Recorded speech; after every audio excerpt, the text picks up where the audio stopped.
Hello friends, welcome to my channel.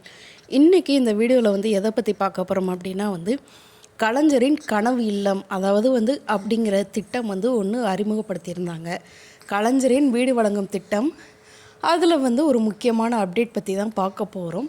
So வாங்க வீடியோக்குள்ளே போகலாம். வீடியோக்குள்ளே போகிறதுக்கு முன்னாடி நம்ம சேனலை இதுவரை சப்ஸ்கிரைப் பண்ணாதவங்க சப்ஸ்கிரைப் பண்ணிக்கோங்க. அப்படியே பக்கத்தில் இருக்கிற பெல் ஐக்கானை கிளிக் பண்ணிக்கோங்க. அப்போனா தான் நம்ம போடுற வீடியோஸ் உடனே உங்களுக்கு வரும். ஓகே ஃப்ரெண்ட்ஸ், வாங்க நம்ம வீடியோக்குள்ளே போகலாம். கலைஞரின் வீடு வழங்கும் திட்டம் 2024-25 யாருக்கு கிடைக்கும்? உங்கள் பெயர் பட்டியலில் இருக்கா?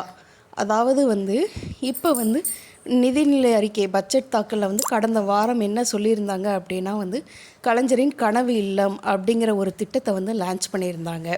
ஸோ அந்த கலைஞரின் கனவு இல்லம் திட்டத்தின்படி 2030 குடிசைகள் இல்லா தமிழ்நாடாக உருவாக்கணும் அப்படின்னு சொல்லியிருந்தாங்க. 6 ஆண்டுகளில் 8 லட்சம் காங்கிரீட் வீடுகள் கட்டித்தரப்படும் எனவும் 2024-25 மட்டும் கிட்டத்தட்ட 1 லட்சம் வீடுகள் கட்டித்தரப்படும் அப்படின்னு சொல்லியிருந்தாங்க.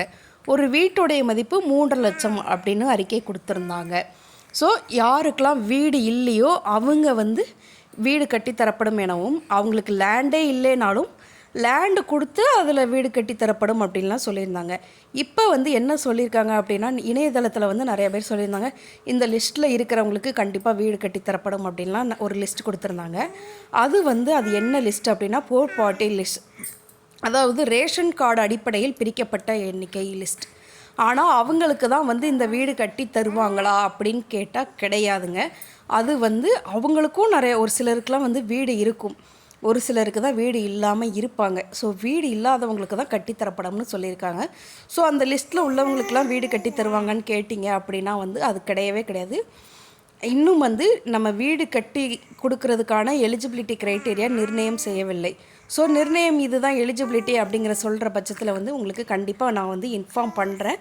இப்போ வர கலைஞரின் கனவு இல்லம்க்கு க்ரைட்டீரியா எதுவுமே சொல்லலைங்க. ஓகே ஃப்ரெண்ட்ஸ், வீடியோ ரொம்ப யூஸ்ஃபுல்லாக இருக்கும்னு நினைக்கிறேன். Thank you, bye bye.